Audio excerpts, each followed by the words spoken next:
ಎಲ್ಲ ನನ್ನ ಸ್ಪರ್ಧಾ ಮಿತ್ರರಿಗೆ ಜ್ಞಾನಸಾಗರ ಯೂಟ್ಯೂಬ್ ಚಾನಲ್ಗೆ ಸ್ವಾಗತ.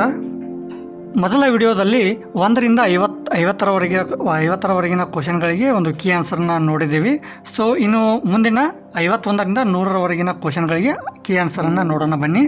ಸೊ ಯಾರು ಮೊದಲ ವಿಡಿಯೋನ ನೋಡಿಲ್ವೋ ಸೊ ಮೊದಲನೇ ವಿಡಿಯೋನ ನೋಡ್ಕೊಂಡು ಬನ್ನಿ ಅಂತ ಹೇಳ್ತಾ, ಮೊದಲ ವಿಡಿಯೋದ ಒಂದು ಲಿಂಕನ್ನು ಈ ವಿಡಿಯೋನ ಕೆಳಗಡೆ ಡಿಸ್ಕ್ರಿಪ್ಷನ್ ಬಾಕ್ಸಲ್ಲಿ ಕೊಟ್ಟಿರ್ತೀನಿ. ಸೊ ಅದರ ಜೊತೆಗೆ ಐ ಬಟನಲ್ಲಿ ಕೂಡ ಕೊಟ್ಟಿರ್ತೀನಿ. ಸೊ ಫಸ್ಟ್ ವಿಡಿಯೋನ ನೋಡಿಕೊಂಡು ಆಮೇಲೆ ಸೆಕೆಂಡ್ ವಿಡಿಯೋ ನೋಡಿ ಅಂತ ಹೇಳ್ತಾ ಈ ವಿಡಿಯೋನ ಸ್ಟಾರ್ಟ್ ಮಾಡೋಣ ಬನ್ನಿ. ಮೊದಲನೇದಾಗಿ 51ನೇ ಕ್ವಶನನ್ನು ನೋಡೋದಾದರೆ, ಕೆಳಕಂಡ ಹೇಳಿಕೆಗಳನ್ನು ಪರಿಗಣಿಸಿ ಅಂತ ಕೊಟ್ಟಿದ್ದಾರೆ. ಸೊ ಇದು ಕೂಡ ಒಂದು ಲೆಂದಿ ಆಗಿರ್ತಕ್ಕಂಥ ಕ್ವಶನ್ ಆಗಿರೋದ್ರಿಂದ ಸೊ ಇದರ ಒಂದು ಕೀ ಆನ್ಸರನ್ನು ನೋಡೋಣ ಬನ್ನಿ. ಇಲ್ಲಿ ಆಪ್ಷನ್ 2 ಇದೆಯಲ್ಲ, ಇದು ಸರಿಯಾದ ಉತ್ತರವಾಗಿರ್ತಕ್ಕಂಥದ್ದು, ಅಂದರೆ ಎ ಮಾತ್ರ ಸರಿಯಾದ ಉತ್ತರವಾಗಿರ್ತಕ್ಕಂಥದ್ದು.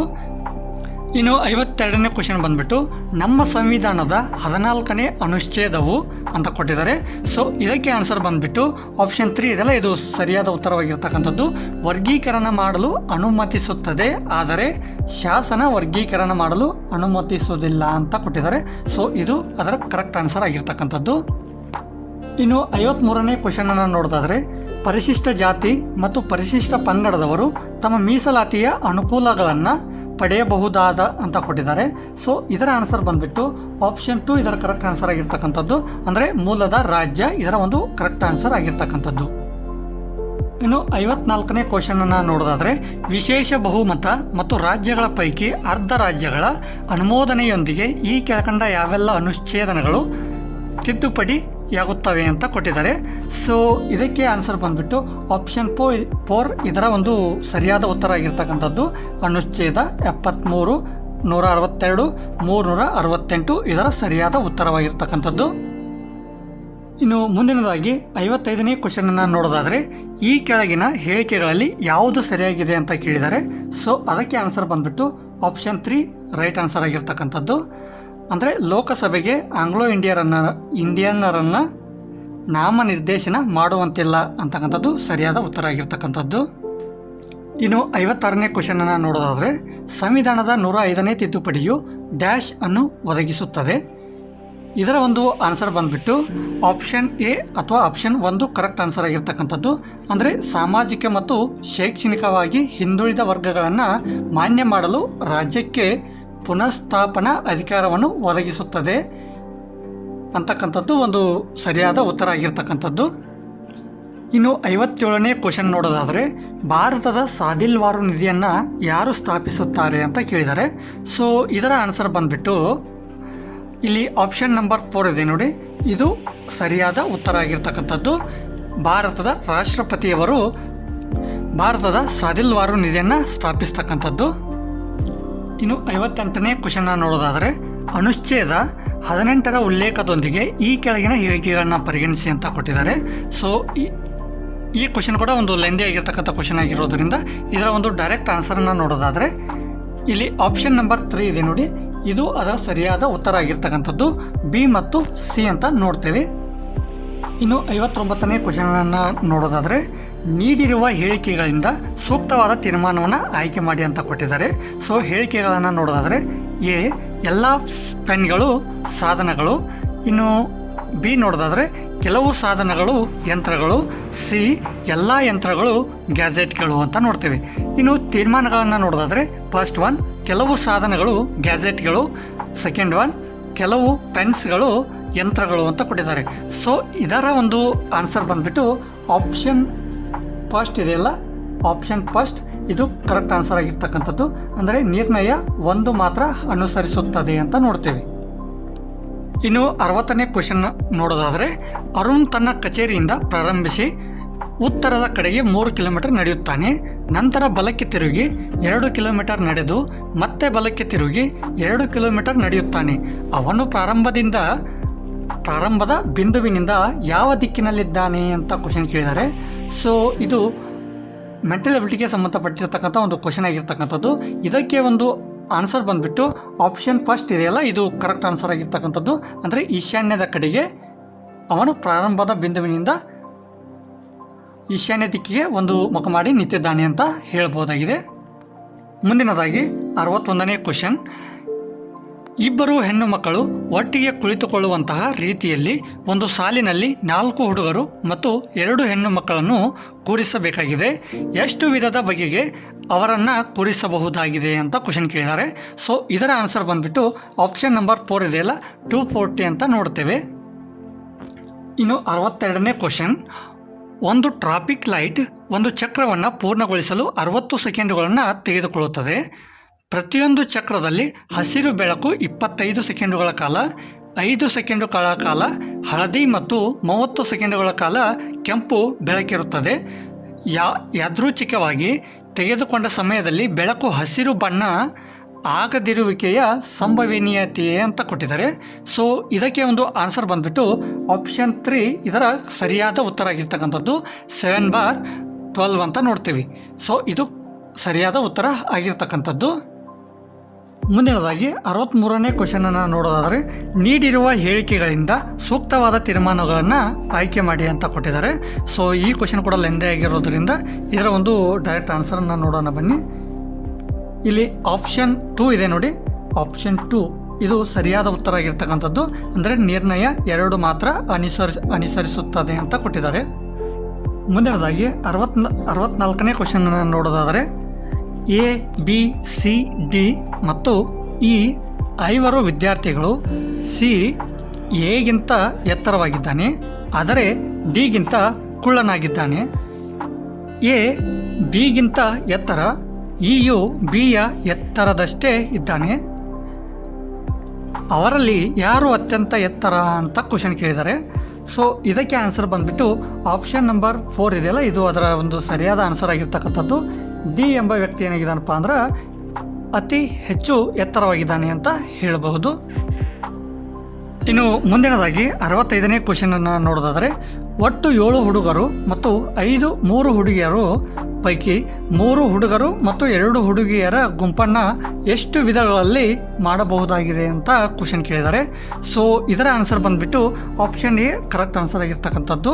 105 ವಿಧಗಳಲ್ಲಿ ಗುಂಪುಗಳನ್ನು ಮಾಡಬಹುದಾಗಿದೆ ಅಂತ ನೋಡ್ತೇವೆ ಇಲ್ಲಿ.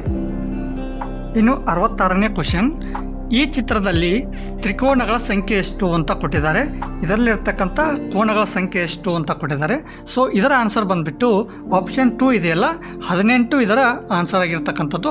18 ತ್ರಿಕೋನಗಳು ಇರ್ತಕ್ಕಂಥದ್ದು. ಇನ್ನು ಮುಂದಿನದಾಗಿ 67ನೇ ಕ್ವಶನನ್ನು ನೋಡೋದಾದರೆ, ಒಂದು ಆಯತದ ಉದ್ದ ಮತ್ತು ಅಗಲ ಕ್ರಮವಾಗಿ 20 ಸೆಂಟಿಮೀಟರ್ ಮತ್ತು 10 ಸೆಂಟಿಮೀಟರ್ ಇದೆ. ಉದ್ದವನ್ನು 10% ಹೆಚ್ಚಿಸಿ ಮತ್ತು ಅಗಲವನ್ನು 20% ಹೆಚ್ಚಿಸಿದರೆ ಆಗ ಆಯತದ ಹೊಸ ಕ್ಷೇತ್ರಫಲ ಎಷ್ಟಿರುತ್ತದೆ ಅಂತ ಕ್ವಶನ್ ಕೇಳಿದ್ದಾರೆ. ಸೊ ಇದಕ್ಕೆ ಆನ್ಸರ್ ಬಂದ್ಬಿಟ್ಟು ಆಪ್ಷನ್ ನಂಬರ್ 3 ಇದೆಯಲ್ಲ 264 ಸೆಂಟಿಮೀಟರ್ ಸ್ಕ್ವೇರ್, ಇದು ಸರಿಯಾದ ಉತ್ತರ ಆಗಿರ್ತಕ್ಕಂಥದ್ದು. ಇನ್ನು 68ನೇ ಕ್ವಶನ್, ಒಂದು ಪರೀಕ್ಷೆಯಲ್ಲಿ 52% ವಿದ್ಯಾರ್ಥಿಗಳು ಇಂಗ್ಲೀಷ್ ವಿಷಯದಲ್ಲಿ ಪಾಸಾಗಿದ್ದಾರೆ, 42% ವಿದ್ಯಾರ್ಥಿಗಳು ಗಣಿತದಲ್ಲಿ ಪಾಸಾಗಿದ್ದಾರೆ ಹಾಗೂ 17% 2 ವಿಷಯಗಳಲ್ಲಿ ಪಾಸಾಗಿದ್ದಾರೆ. 2 ವಿಷಯಗಳಲ್ಲಿ ಅನುತ್ತೀರ್ಣರಾದ ವಿದ್ಯಾರ್ಥಿಗಳ ಸಂಖ್ಯೆಯು ಅಂತ ಕೊಟ್ಟಿದ್ದಾರೆ. ಸೊ ಇದರ ಆನ್ಸರ್ ಬಂದ್ಬಿಟ್ಟು ಆಪ್ಷನ್ ನಂಬರ್ 2 ಇದೆಯಲ್ಲ 23% ವಿದ್ಯಾರ್ಥಿಗಳು ಅನುತ್ತೀರ್ಣರಾಗಿದ್ದಾರೆ ಅಂತ ಹೇಳ್ತಕ್ಕಂಥದ್ದು. ಇನ್ನು ಮುಂದಿನದಾಗಿ 69ನೇ ಕ್ವಶನನ್ನು ನೋಡೋದಾದರೆ, ಒಬ್ಬ ವಿದ್ಯಾರ್ಥಿ 6 ವಿಷಯಗಳಲ್ಲಿ ಪರೀಕ್ಷೆ ಬರೆಯುತ್ತಿದ್ದಾನೆ. ಪ್ರತಿ ಪೇಪರ್ನ ಗರಿಷ್ಠ ಅಂಕಗಳ ಸಮಾನವಾಗಿವೆ. ಈ ಪೇಪರ್ಗಳಲ್ಲಿ ಅವನು ಅಂಕಗಳ ಈ ಅನುಪಾತದಲ್ಲಿವೆ: 5:6:7:8:9:10. ಒಟ್ಟಾರೆ ಅವನು ಗಳಿಸಿದ ಅಂಕಗಳು 60%. ಎಷ್ಟು ಪೇಪರ್ಗಳಲ್ಲಿ ಆ ವಿದ್ಯಾರ್ಥಿಯು ಗರಿಷ್ಠ ಅಂಕದ 60%ಕ್ಕಿಂತ ಕಡಿಮೆ ಪಡೆದಿದ್ದಾನೆ ಅಂತ ಕ್ವಶನ್ ಕೇಳಿದ್ದಾರೆ. ಸೊ ಇದರ ಒಂದು ಆನ್ಸರ್ ಬಂದ್ಬಿಟ್ಟು ಆಪ್ಷನ್ 2 ಇದೆಯಲ್ಲ 3 ಅಂತಕ್ಕಂಥದ್ದು ಇದರ ಒಂದು ಸರಿಯಾದ ಆನ್ಸರ್ ಆಗಿರ್ತಕ್ಕಂಥದ್ದು. ಇನ್ನು 70ನೇ ಕ್ವಶನ್, ಒಬ್ಬ ಅಂಗಡಿಯಾತ ಒಂದು ಸೈಕಲನ್ನು 1680 ರೂಗಳಿಗೆ ಮಾರಿದ ಮೇಲೆ 16% ನಷ್ಟ ಅನುಭವಿಸುತ್ತಿದ್ದಾನೆ. 8% ಡಿಸ್ಕೌಂಟ್ ಕೊಟ್ಟು 15% ಲಾಭ ಪಡೆಯಬೇಕಾದಲ್ಲಿ ಅದರ ಮಾರುಕಟ್ಟೆಯ ಬೆಲೆ ಎಷ್ಟಿರಬೇಕು ಅಂತ ಕ್ವಶನ್ ಕೇಳಿದ್ದಾರೆ. ಸೊ ಇದರ ಒಂದು ಉತ್ತರ ಬಂದ್ಬಿಟ್ಟು ಆಪ್ಷನ್ 3 ಇದರ ಸರಿಯಾದ ಉತ್ತರ ಆಗಿರ್ತಕ್ಕಂಥದ್ದು. ರೂಪಾಯಿ 2500 ಅಂತ ನೋಡ್ತೀವಿ. ಇನ್ನು ಮುಂದಿನದಾಗಿ 71ನೇ ಕ್ವಶನ್. ಒಬ್ಬ ಶಿಕ್ಷಕ ಮತ್ತು 3 ವಿದ್ಯಾರ್ಥಿಗಳ ಸರಾಸರಿ ವಯಸ್ಸು 20 ವರ್ಷಗಳು. 3 ವಿದ್ಯಾರ್ಥಿಗಳು ಒಂದೇ ವಯಸ್ಸಿನವರಾಗಿದ್ದಲ್ಲಿ ಹಾಗೂ ಶಿಕ್ಷಕ ಮತ್ತು ಪ್ರತಿ ವಿದ್ಯಾರ್ಥಿಯ ವಯಸ್ಸಿನ ಅಂತರ 20 ವರ್ಷಗಳಾಗಿದ್ದಲ್ಲಿ ಆ ಶಿಕ್ಷಕರ ವಯಸ್ಸು ಎಷ್ಟು ಅಂತ ನೋಡ್ತೀವಿ. ಇದರ ಒಂದು ಆನ್ಸರ್ ಬಂದುಬಿಟ್ಟು 35 ವರ್ಷ ಅಂತ ನೋಡ್ತೀವಿ. ಅಂದರೆ ಆಪ್ಷನ್ 4 ಕರೆಕ್ಟ್ ಆಗಿರ್ತಕ್ಕಂಥ ಒಂದು ಆನ್ಸರ್ ಆಗಿರ್ತಕ್ಕಂಥದ್ದು. ಇನ್ನು ಮುಂದಿನದಾಗಿ 72ನೇ ಕ್ವಶನನ್ನು ನೋಡೋದಾದರೆ, ನಿಮ್ಮ ಬಳಿ 7.5 ಅಡಿ ಹಾಗೂ 3.25 ಅಡಿ ಉದ್ದದ 2 ಕೋಲುಗಳಿವೆ. ಇವುಗಳಿಂದ ನೀವು ಅಳೆಯಬಹುದಾದ ಕನಿಷ್ಠ ಉದ್ದ ಎಷ್ಟು ಅಂತ ಕೇಳಿದ್ದಾರೆ. ಸೊ ಇದರ ಆನ್ಸರ್ ಬಂದುಬಿಟ್ಟು ಆಪ್ಷನ್ 3 ಆಗಿರ್ತಕ್ಕಂಥದ್ದು. ಆನ್ಸರ್ ಆಪ್ಷನ್ 3 ಆಗಿರ್ತಕ್ಕಂಥದ್ದು 0.25 ಅಡಿ ಅಂತ ನೋಡ್ತೀವಿ. ಇನ್ನು 73ನೇ ಕ್ವಶನನ್ನು ನೋಡೋದಾದರೆ, ಸಾಮಾನ್ಯವಾಗಿ ಮೊದಲ ಪುಟದ ಸಂಖ್ಯೆ 1ರಿಂದ ಪುಟ ಸಂಖ್ಯೆ ಹೊಂದಿರುವ ಪುಸ್ತಕ ಒಂದರಿಂದ ಒಂದು ಪುಟವನ್ನು ಹರಿಯಲಾಗಿದೆ. ಉಳಿದ ಪುಟಗಳ ಸಂಖ್ಯೆಯು ಒಟ್ಟು 195 ಆಗಿದೆ. ಹರಿದ ಪುಟ ಈ ಕೆಳಗಿನ ಯಾವ ಸಂಖ್ಯೆಯನ್ನು ಹೊಂದಿದೆ ಅಂತ ಕೇಳಿದ್ದಾರೆ. ಸೊ ಇದಕ್ಕೆ ಆನ್ಸರ್ ಬಂದುಬಿಟ್ಟು ಆಪ್ಷನ್ 2 ಇದೆಲ್ಲ ಇದಕ್ಕೆ ಕರೆಕ್ಟ್ ಆನ್ಸರ್ ಆಗಿರ್ತಕ್ಕಂಥದ್ದು. ಅಂದರೆ 7 ಮತ್ತು 8 ಅಂತ ನೋಡ್ತೇವೆ. ಇನ್ನು 74ನೇ ಕ್ವಶನ್. 2020ರಲ್ಲಿ ಗಣರಾಜ್ಯೋತ್ಸವವನ್ನು ಭಾನುವಾರದಂದು ಆಚರಿಸಲಾಗುತ್ತದೆ. ಮತ್ತೆ ಈ ಕೆಳಗಿನ ಯಾವ ವರ್ಷದಲ್ಲಿ ಭಾನುವಾರದಂದು ಗಣರಾಜ್ಯೋತ್ಸವವನ್ನು ಆಚರಿಸಲಾಗುತ್ತದೆ ಅಂತ ಕ್ವಶನ್ ಕೇಳಿದ್ದಾರೆ. ಸೊ ಇದಕ್ಕೆ ಆನ್ಸರ್ ಬಂದುಬಿಟ್ಟು ಆಪ್ಷನ್ 2 ಇದೆಲ್ಲ ಇದಕ್ಕೆ ಕರೆಕ್ಟ್ ಆನ್ಸರ್ ಆಗಿರ್ತಕ್ಕಂಥದ್ದು 2025ರಲ್ಲಿ ಅಂತ ನೋಡ್ತೇವೆ. ಇನ್ನು ಮುಂದಿನದಾಗಿ 75ನೇ ಕ್ವಶನನ್ನು ನೋಡೋದಾದರೆ, ಷೇರಿನ ಮೌಲ್ಯವು ಸತತ 2 ದಿನಗಳವರೆಗೆ ಪ್ರತಿದಿನ 10%ರಷ್ಟು ಹೆಚ್ಚಾಗುತ್ತದೆ ಮತ್ತು ಮುಂದಿನ ಸತತ 2 ದಿನಗಳವರೆಗೆ ಪ್ರತಿದಿನ 10%ರಷ್ಟು ಕುಸಿಯುತ್ತದೆ. ನಂತರದ 4 ದಿನಗಳ ಅಂತ್ಯದ ವೇಳೆಗೆ ಷೇರು ಮೌಲ್ಯದ ಲಾಭ ಅಥವಾ ನಷ್ಟದ ಶೇಕಡಾವಾರು ಎಷ್ಟಾಗಿರುತ್ತದೆ ಅಂತ ಕೇಳಿದ್ದಾರೆ. ಸೊ ಇದಕ್ಕೆ ಒಂದು ಸರಿಯಾದ ಆನ್ಸರ್ ಬಂದುಬಿಟ್ಟು ಆಪ್ಷನ್ ನಂಬರ್ 2 ನಷ್ಟ 1.99% ಆಗಿರ್ತಕ್ಕಂಥದ್ದು. ಇನ್ನು 76ನೇ ಕ್ವಶನ್. ಈ ಕೆಳಗಿನ ಯಾವ ಸಾಧನವನ್ನು ಸಾಮಾನ್ಯವಾಗಿ ಸರೋವರದಲ್ಲಿ ಬೆಳಕಿನ ಚದುರುವಿಕೆ ಅಥವಾ ಬೆಳಕಿನ ಭೇದಿಸುವಿಕೆ ವ್ಯಾಪ್ತಿಯನ್ನು ಮಾಪನ ಮಾಡಲು ಬಳಸುತ್ತಾರೆ ಅಂತ ಕೇಳಿದ್ದಾರೆ. ಸೊ ಇದರ ಒಂದು ಆನ್ಸರ್ ಬಂದುಬಿಟ್ಟು ಆಪ್ಷನ್ ನಂಬರ್ 1 ಇದು ಕರೆಕ್ಟ್ ಆನ್ಸರ್ ಆಗಿರ್ತಕ್ಕಂಥದ್ದು. ಅಂದರೆ ಸೆಚಿ ಡಿಸ್ಕ್ ಅಂತಕ್ಕಂಥದ್ದು ಸರಿಯಾದ ಉತ್ತರವಾಗಿರ್ತಕ್ಕಂಥದ್ದು. ನೆಕ್ಸ್ಟ್ ಒನ್ 77ನೇ ಕ್ವಶನನ್ನು ನೋಡೋದಾದರೆ, ಕೆಳಗಿನ ಯಾವುದನ್ನು ಭಾರತದಲ್ಲಿ ವಿನಾಶವಾಗಿರುವ ಪಕ್ಷಿ ಎಂಬುದಾಗಿ ನಂಬಲಾಗಿದೆ ಅಂತ ಕ್ವಶನ್ ಕೇಳಿದ್ದಾರೆ. ಸೊ ಇದರ ಒಂದು ಆನ್ಸರ್ ಬಂದುಬಿಟ್ಟು ಆಪ್ಷನ್ ನಂಬರ್ 2 ಅಂತ ನೋಡ್ತೀವಿ. ಪಿಂಕ್ ಹೆಡೆಡ್ ಬಾತುಕೋಳಿ ಅಂತ ನೋಡ್ತೀವಿ. ಇದರ ಒಂದು ಸರಿಯಾದ ಉತ್ತರವಾಗಿರ್ತಕ್ಕಂಥದ್ದು. ಇನ್ನು 78ನೇ ಕ್ವಶನನ್ನು ನೋಡೋದಾದರೆ, ನಿಕೋಬಾರ್ ಮೆಗಾಪೋಡ್ ನಿಕೋಬಾರ್ ದ್ವೀಪದಲ್ಲಿ ಕಂಡುಬರುವ ಒಂದು ದೊಡ್ಡ ಪಕ್ಷಿಯಾಗಿದೆ. ಇದರ ಒಂದು ಅಪೂರ್ವ ಲಕ್ಷಣವೆಂದರೆ ಅಂತ ಕ್ವಶನನ್ನು ಕೇಳಿರ್ತಕ್ಕಂಥದ್ದು. ಸೊ ಇದರ ಒಂದು ಆನ್ಸರ್ ಬಂದುಬಿಟ್ಟು ಆಪ್ಷನ್ ನಂಬರ್ 2 ಸರಿಯಾದ ಉತ್ತರ ಆಗಿರ್ತಕ್ಕಂಥದ್ದು. ಅಂದರೆ ಕಡಲ ತೀರದ ಸಮೀಪದಲ್ಲಿ ದೊಡ್ಡದಾದ ದಿನ್ನೆಯಂತಹ ಗೂಡು ಕಟ್ಟಿರುತ್ತವೆ ಅಂತಕ್ಕಂಥದ್ದು ಇದರ ಒಂದು ಸರಿಯಾದ ಉತ್ತರವಾಗಿರ್ತಕ್ಕಂಥದ್ದು. ಇನ್ನು ಮುಂದಿನದಾಗಿ 79ನೇ ಕ್ವಶನನ್ನು ನೋಡೋದಾದರೆ, ಕೆಳಗಿನವುಗಳಲ್ಲಿ ಯಾವುದು ಆಕ್ರಮಣಶೀಲ ಪ್ರಭೇದವಾಗಿದೆ ಅಂತ ಕ್ವಶನ್ ಕೇಳಿದ್ದಾರೆ. ಸೊ ಇದಕ್ಕೆ ಆನ್ಸರ್ ಬಂದುಬಿಟ್ಟು ಆಪ್ಷನ್ ನಂಬರ್ 1 ಇದು ಕರೆಕ್ಟ್ ಆನ್ಸರ್ ಆಗಿರ್ತಕ್ಕಂಥದ್ದು. ಅಂದರೆ ಐಕೋರ್ನಿಯಾ ಕ್ರ್ಯಾಸಿಪ್ಸ್ ಅಂತ ನೋಡ್ತೀವಿ. ಸೊ ಇದು ಒಂದು ಸರಿಯಾದ ಉತ್ತರ ಆಗಿರ್ತಕ್ಕಂಥದ್ದು. ಇನ್ನು ಮುಂದಿನದಾಗಿ 80ನೇ ಕ್ವಶನ್. ಕೆಳಗಿನ ಯಾವ ವ್ಯಕ್ತಿ ಪರಿಸರ ಕುರಿತಂತೆ ಭಾರತದ ಮೊದಲ ಸಿಟಿಜನ್ ರಿಪೋರ್ಟನ್ ಚಾಲಕ ಶಕ್ತಿಯಾಗಿದ್ದರು ಅಂತ ಕೇಳಿದ್ದಾರೆ. ಸೊ ಇದಕ್ಕೆ ಒಂದು ಆನ್ಸರ್ ಬಂದುಬಿಟ್ಟು ಆಪ್ಷನ್ ನಂಬರ್ 3 ಸರಿಯಾದ ಉತ್ತರ ಆಗಿರ್ತಕ್ಕಂಥದ್ದು. ಅಂದರೆ ಅನಿಲ್ ಅಗರ್ವಾಲ್ ಅಂತ ನೋಡ್ತೇವೆ. ಮುಂದಿನದಾಗಿ 81ನೇ ಕ್ವಶನ್. ಕೆಳಗಿನ ಯಾವ ಹಾವು ಗೂಡು ಕಟ್ಟಲು ಮತ್ತು ತನ್ನ ಮರಿಯ ರಕ್ಷಣೆಗೆ ಪ್ರಸಿದ್ಧವಾಗಿದೆ ಅಂತ ಕೇಳಿದ್ದಾರೆ. ಸೊ ಇದಕ್ಕೆ ಆನ್ಸರ್ ಬಂದುಬಿಟ್ಟು ಆಪ್ಷನ್ ನಂಬರ್ 1 ಕಳಿಂಗ ಸರ್ಪ ಅಂತ ನೋಡ್ತೇವೆ. ಇದು ಸರಿಯಾದ ಉತ್ತರ ಆಗಿರ್ತಕ್ಕಂಥದ್ದು. ಮುಂದಿನದಾಗಿ 82ನೇ ಕ್ವಶನನ್ನು ನೋಡೋದಾದರೆ ಮೈಸೂರು ಪ್ರಜಾಪ್ರತಿನಿಧಿ ಸಭೆಯ ಸದಸ್ಯರ ಹೆಸರುಗಳನ್ನು ಗೆಜೆಟೆಡ್ನಲ್ಲಿ ಪ್ರಕಟಿಸುವ ಪರಿಪಾಠ ಆರಂಭಿಸಿದ ದಿವಾನರು ಯಾರು ಅಂತ ಕೇಳಿದ್ದಾರೆ. ಸೊ ಇದಕ್ಕೆ ಆನ್ಸರ್ ಬಂದುಬಿಟ್ಟು ಆಪ್ಷನ್ ನಂಬರ್ 1 ಇದೆಯಲ್ಲ, ಇದು ಸರಿಯಾದ ಉತ್ತರ ಆಗಿರ್ತಕ್ಕಂಥದ್ದು. ಅಂದರೆ ರಂಗಾಚಾರ್ಲು ಅಂತ ನೋಡ್ತೀವಿ. ಇನ್ನು 83ನೇ ಕ್ವಶನ್, ಯಾವ ವರ್ಷದಲ್ಲಿ ಮೊದಲ ಕ್ರಿಮಿನಲ್ ಬುಡಕಟ್ಟುಗಳ ಅಧಿನಿಯಮವನ್ನು ಬ್ರಿಟಿಷರು ಭಾರತದಲ್ಲಿ ಅಂಗೀಕರಿಸಿದರು ಅಂತ ಕ್ವಶನ್ ಕೇಳಿದ್ದಾರೆ. ಸೊ ಇದಕ್ಕೆ ಒಂದು ಆನ್ಸರ್ ಬಂದುಬಿಟ್ಟು ಆಪ್ಷನ್ ನಂಬರ್ 2 ಇದಕ್ಕೆ ಸರಿಯಾದ ಉತ್ತರವಾಗಿರ್ತಕ್ಕಂಥದ್ದು. ಅಂದರೆ 1877ರಲ್ಲಿ ಅಂಗೀಕರಿಸಿರ್ತಕ್ಕಂಥದ್ದು ಅಂತ ನೋಡ್ತೇವೆ. ಇನ್ನು 84ನೇ ಕ್ವಶನ್, 1946ರ ಮೇ ತಿಂಗಳಲ್ಲಿ ಪ್ರಾಂತ್ಯಗಳನ್ನು ಈ ಕೆಳಕಂಡಂತೆ 3 ಗುಂಪು ಅಥವಾ ಭಾಗಗಳಾಗಿ ವರ್ಗೀಕರಣ ಮಾಡಲಾಗಿರುವುದು ಎಂದು ಕ್ಯಾಬಿನೆಟ್ ಮಿಷನ್ ಪ್ರಸ್ತಾಪಿಸಲಾಗಿತ್ತು ಅಂತ ಹೇಳಿದ್ದಾರೆ. ಸೊ ಇದರ ಒಂದು ಕ್ವಶನ್ ತುಂಬ ಲೆಂದಿ ಆಗಿರೋದ್ರಿಂದ ಇದರ ಒಂದು ಡೈರೆಕ್ಟ್ ಆನ್ಸರ್ನ ನೋಡೋದಾದರೆ ಆಪ್ಷನ್ 4 ಇದೆ ನೋಡಿ, ಇಲ್ಲಿ ಆಪ್ಷನ್ ನಂಬರ್ 4 ಇದೆಯಲ್ಲ, ಇದು ಒಂದು ಸರಿಯಾದ ಉತ್ತರ ಆಗಿರ್ತಕ್ಕಂಥದ್ದು. ಅಂದರೆ A, B ಮತ್ತು C ಕರೆಕ್ಟ್ ಆಗಿವೆ ಅಂತ ಹೇಳ್ತಕ್ಕಂಥದ್ದು. ಇನ್ನು 85ನೇ ಕ್ವಶನ್, 1916ರಲ್ಲಿ ಭಾರತೀಯ ರಾಷ್ಟ್ರೀಯ ಕಾಂಗ್ರೆಸ್ನ ಲಕ್ನೋ ಅಧಿವೇಶನಕ್ಕೆ ಸಂಬಂಧಿಸಿದಂತೆ ಈ ಕೆಳಗಿನ ಹೇಳಿಕೆಗಳನ್ನ ಪರಿಗಣಿಸಿ ಅಂತ ಕೊಟ್ಟಿದ್ದಾರೆ. ಸೊ ಇಲ್ಲಿ ಇದು ಕೂಡ ಲೆಂದಿ ಕ್ವಶನ್ ಆಗಿರೋದ್ರಿಂದ ಡೈರೆಕ್ಟ್ ಆನ್ಸರನ್ನು ನೋಡೋದಾದರೆ ಇಲ್ಲಿ ಆಪ್ಷನ್ ನಂಬರ್ 4 ಇದೆ ನೋಡಿ, ಆಪ್ಷನ್ ನಂಬರ್ 4 ಇದು ಸರಿಯಾದ ಉತ್ತರ ಆಗಿರ್ತಕ್ಕಂಥದ್ದು.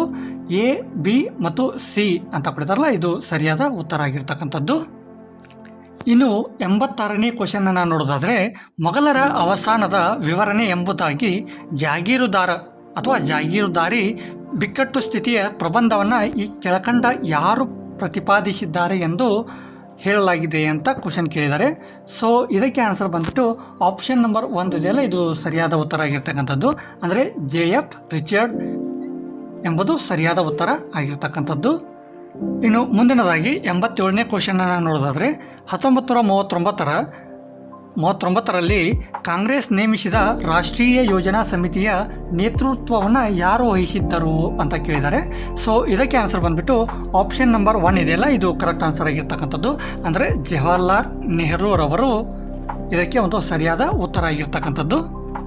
ಮುಂದಿನ ಕ್ವಶನ್ 88, ಭಾರತೀಯ ರಾಷ್ಟ್ರೀಯ ಟ್ರೇಡ್ ಯೂನಿಯನ್ ಕಾಂಗ್ರೆಸ್ಸನ್ನು ಸಂಘಟಿಸಿದ ರಾಷ್ಟ್ರವಾದಿಯ ನಾಯಕ ಯಾರು ಅಂತ ಕೇಳಿದ್ದಾರೆ. ಸೊ ಇದಕ್ಕೆ ಆನ್ಸರ್ ಬಂದುಬಿಟ್ಟು ಆಪ್ಷನ್ 2 ಇದೆಯಲ್ಲ, CR ದಾಸ್ ಅಂತಕ್ಕಂಥದ್ದು ಒಂದು ಸರಿಯಾದ ಉತ್ತರ ಆಗಿರ್ತಕ್ಕಂಥದ್ದು. ಇನ್ನು 89ನೇ ಕ್ವಶನನ್ನು ನೋಡೋದಾದರೆ ಸಭಾಪತಿಯವರನ್ನು ಅಂದರೆ ಸ್ಪೀಕರ್ ನಿರ್ಣಯಗಳ ಮೂಲಕ ತೆಗೆದುಹಾಕಬಹುದಾಗಿದೆ ಅಂತ ಕೊಟ್ಟಿದ್ದಾರೆ. ಸೊ ಇದರ ಒಂದು ಆನ್ಸರ್ ಬಂದುಬಿಟ್ಟು ಆಪ್ಷನ್ ನಂಬರ್ 2 ಇದೆಯಲ್ಲ, ಇದು ಸರಿಯಾದ ಆನ್ಸರ್ ಆಗಿರ್ತಕ್ಕಂಥದ್ದು.